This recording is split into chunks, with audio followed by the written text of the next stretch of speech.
My boyfriend hated glitter. That's why I gave it up. I did it for him. As beautiful as it is, a little glitter on date night can leave a week of evidence. After all, glitter gets everywhere, no matter how careful you are, so I stopped using it. As compromises go, I got off easy. Matt gave up smoking for me. I could give up glitter. My makeup never seemed quite as good without it, but I made do. We've been dating for almost 2 years and lived together. With our 2-year anniversary coming up, I was sure he was going to propose. That's the normal progression of things, isn't it? You date, you move in together, you get married. I didn't have any doubts about our relationship. Things were going well. At least, they were until I found the glitter. By then, I'd been glitter-free for over a year, so I knew I wasn't responsible for the coarse red flakes that littered our apartment. I found it in the bathroom sink, on the couch, and even between our sheets. That's how I knew he was cheating on me. Maybe she was prettier than me. That's why he let her keep the glitter, though he'd complained when I'd worn any. She must have been worth the trouble. That's why he let her leave evidence. He wanted to get caught. After all, glitter gets everywhere. He had to know I'd find it.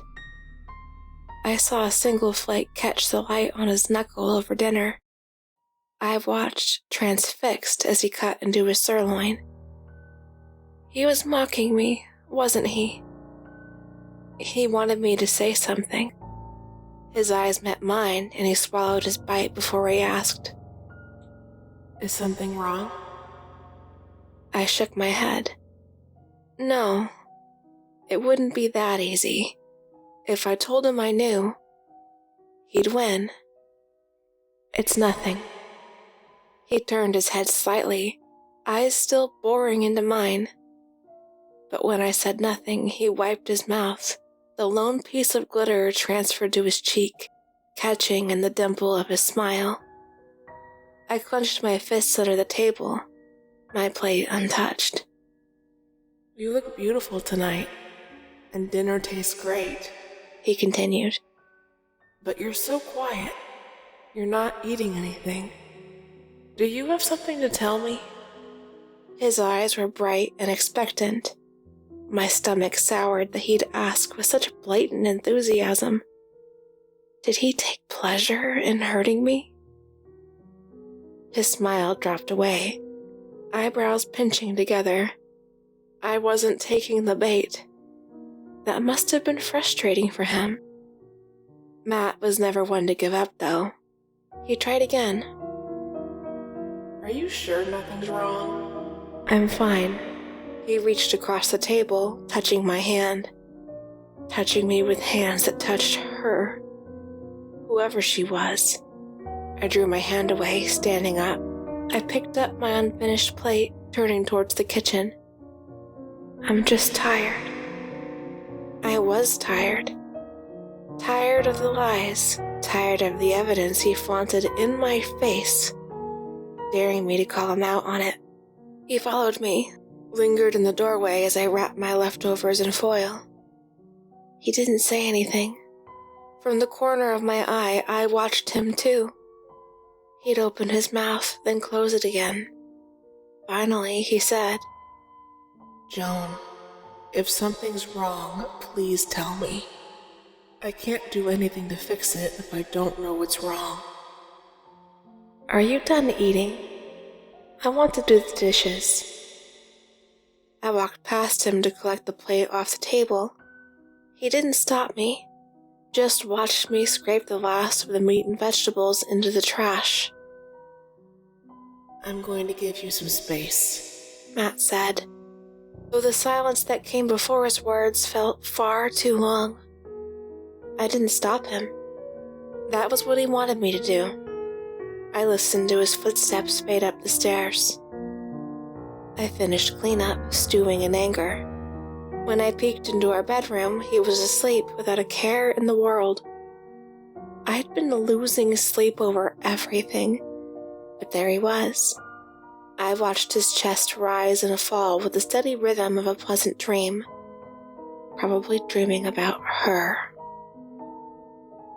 A woman stepped past me, dressed in sheer bits of thin, white fabric. I stiffened as she took my place in bed, offering a sparkling red smile. She pressed a kiss to Matt's shoulder, leaving behind a glittery smudge. I was too stunned to move, watching her smear her painted lips on his neck next. Matt was still asleep, still dreaming fitfully while the woman confirmed what I'd suspected. The woman was beautiful, of course, practically naked, tall, thin, curvy, and everything I wasn't. The exact kind of woman I feared Matt would leave me for, like she'd been ripped straight out of my worst nightmare. I couldn't compete with someone like that. "What's the matter?" she asked, fluttering her long eyelashes at me as she sat up from the bed. Her lipstick had smeared across her cheek, shining in what little light came in from the hall. "What's wrong?" She rubbed her tongue across her teeth. "I can't do anything to fix it if I don't know what's wrong." I fled, eyes blurry with angry tears.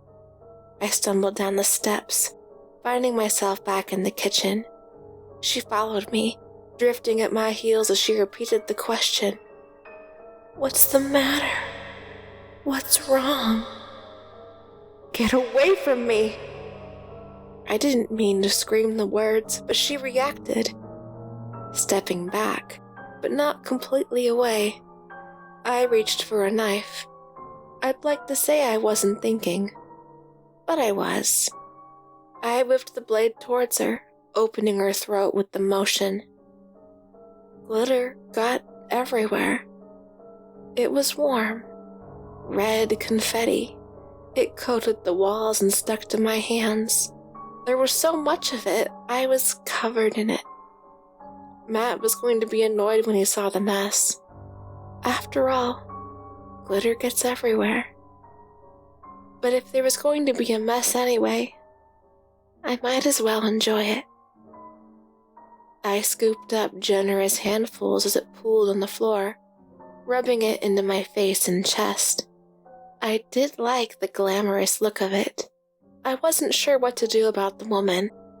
Matt couldn't leave me for her now, but I couldn't leave her corpse in the kitchen. I rolled her up into the area rug and tried to sweep up all the glitter, but that wasn't very effective. The broom just spread the glitter around. Almost none of it ended up in the dustpan. Matt was just going to have to deal.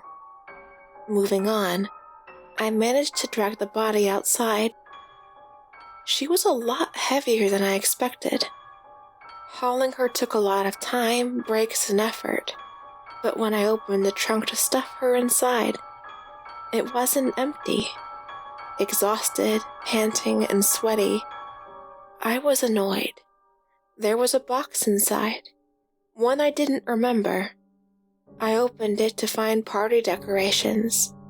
Curious, I unfurled the banner tucked neatly inside. Written across it were the words, "Will you marry me?" written neatly with red glitter. I hugged the banner to my chest, sobbing with happiness. Yes, yes, yes, I'll marry you, Matt. I forgive you. I'm sorry the surprise was ruined, but what did you expect, Matt? After all, glitter gets everywhere.